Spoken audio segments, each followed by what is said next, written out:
Hoje nós vamos fazer o estudo do capítulo 11 do livro de Atos dos Apóstolos.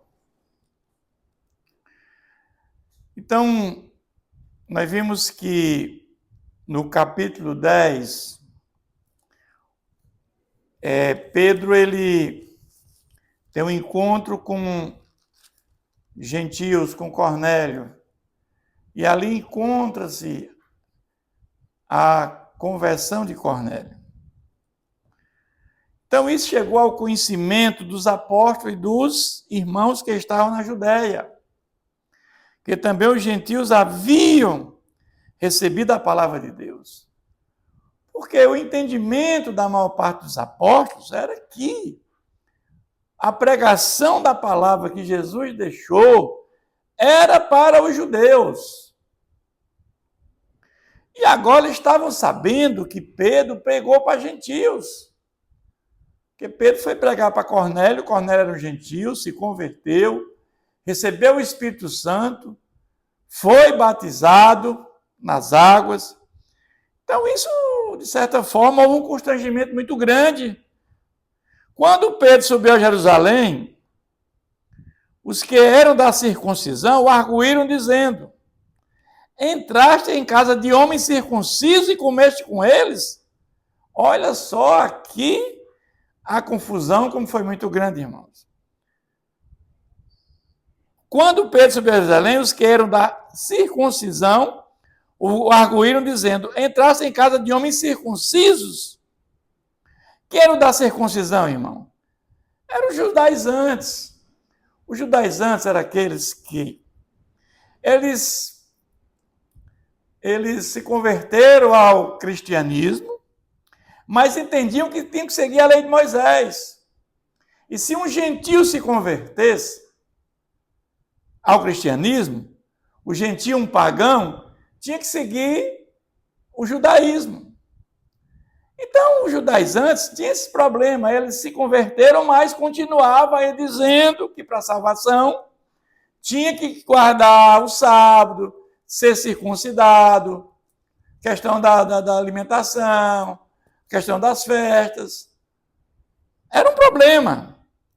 Então, Pedro passou a fazer-lhe uma exposição por ordem, dizendo... Aí vai repetir aquela história do capítulo 10. Eu estava na cidade de Jope orando, e numa êxtase, ou seja, eu estava fora de si, tive uma visão que observei descer um objeto, como se fosse um grande lençol baixado do céu, pelos 4 pontas e vindo para perto de mim. É como aquele lençol, aqueles animais, é como fosse agora, dizendo que aqueles povos gentios não eram mais impuros, e que Jesus veio para todos, para os gentios e judeus. Quem não era judeu era gentio. Nós todos somos gentios. E fitando para dentro dele o olho, viu quádrupes da terra, feras, répteis e aves do céu. Ouvi também uma voz que dizia: levanta-te, Pedro, mata e come. Ele está aqui repetindo aquela visão que ele teve do lençol. Que essa visão mudou toda a história da humanidade. Essa visão é que nos fez chegar até nós a palavra de Deus. Porque a partir dessa visão é que há um convencimento que a palavra de Deus tem que ser pregada para judeus e gentios. E através disso chegou até nós. Ao que eu respondi: de modo nenhum, Senhor, porque jamais entrou em minha boca qualquer coisa comum ou imunda. Segunda vez falou a voz do céu: ao que Deus purificou, não consideres comum. Aqui já é uma resposta: ao que Deus purificou, não consideres comum. Isso sucedeu por 3 vezes, e de novo tudo se recolheu para o céu. E eis que na mesma hora pararam junto da casa em que estavam 3 homens enviados de Cesareia para se encontrarem comigo. Então, na mesma hora, depois do sonho, esses homens chegam. Eram gentios. Pedro teria recebido esses homens? Não. Pedro só recebeu esses homens porque teve esse sonho. Porque essa visão, né? E o Espírito Santo diz a Pedro que fosse com ele sem hesitar. Foram comigo também esses 6 irmãos e entramos na casa daquele homem. Ou seja, Pedro leva consigo lá de Jope, onde ele estava na casa de Simão Curtidor, mais 6 daquela cidade. Então, Pedro aqui está explicando, né, por que ele pregou para gentios.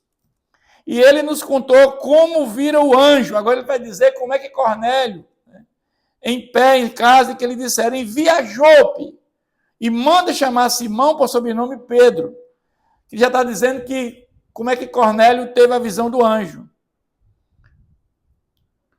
O qual te dirá palavras mediante as quais serás salvo tu e a tua casa. E nós vimos no capítulo 10 que Pedro prega a palavra de Deus para Cornélio. Ele fala de Jesus, toda a história de Jesus, como é que chegamos até Jesus, e todos se convertem. O qual te dirá palavras mediante os quais serás salvo tu e a tua casa. Quando, porém, comecei a falar, caiu o Espírito Santo sobre eles, como também sobre nós no princípio. Ou seja, da mesma maneira que nós recebemos o Espírito Santo de Pentecostes, também naquele dia o Espírito Santo foi derramado para os gentios ali sobre Cornélio. Aqui é como se fosse o Pentecostes para os gentios nesse momento. Então me lembrei da palavra do Senhor quando disse, João, na verdade batizou com água, mas vos serei batizado com o Espírito Santo.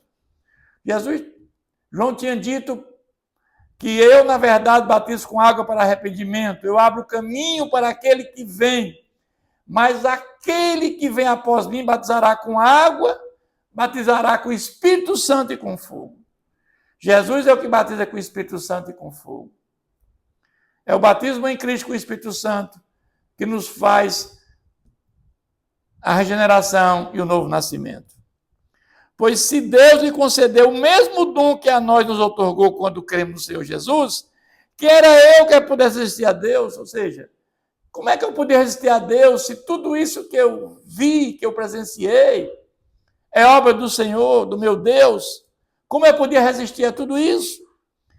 Eu vi nele essas coisas, ou seja, esses que questionaram a Pedro, né, os da circuncisão, apaziguaram-se e glorificaram a Deus, dizendo, logo também aos gentios foi por Deus concedido o arrependimento para a vida. Glória a Deus, meus irmãos.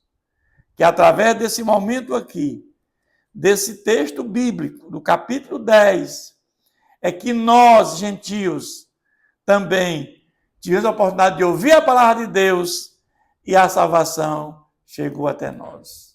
Esse texto é um dos textos mais ricos para nós, da história da Bíblia. Mas agora, ele vai falar que os discípulos são chamados cristãos em Antioquia pela primeira vez.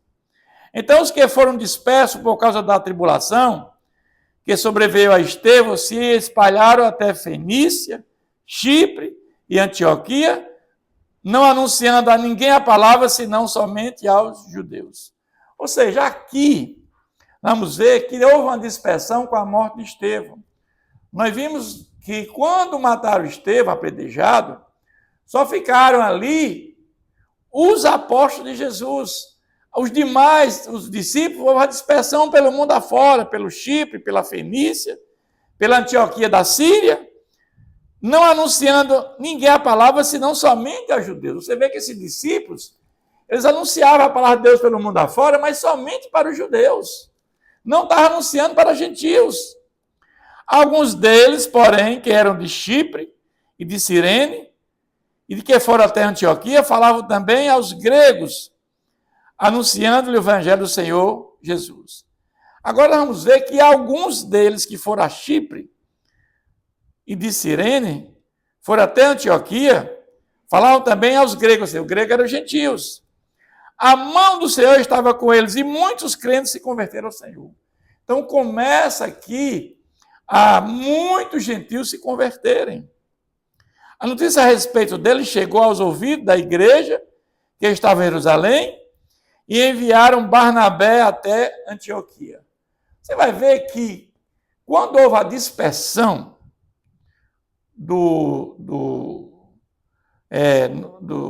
dos discípulos, Antioquia é como fosse uma capital dos dispersos, né? Porque a liderança da igreja ficou em Jerusalém. E o líder era o irmão de Jesus, né? O líder era o irmão de Jesus, Tiago. Tiago é irmão de Jesus. Era o líder da igreja em Jerusalém. Mas o fato, irmãos, é que, tendo ele chegado e vendo graça, ou seja, tendo ele chegado e vendo graça de Deus, alegrou-se, exortava a todos e com firmeza de coração permaneceu no Senhor.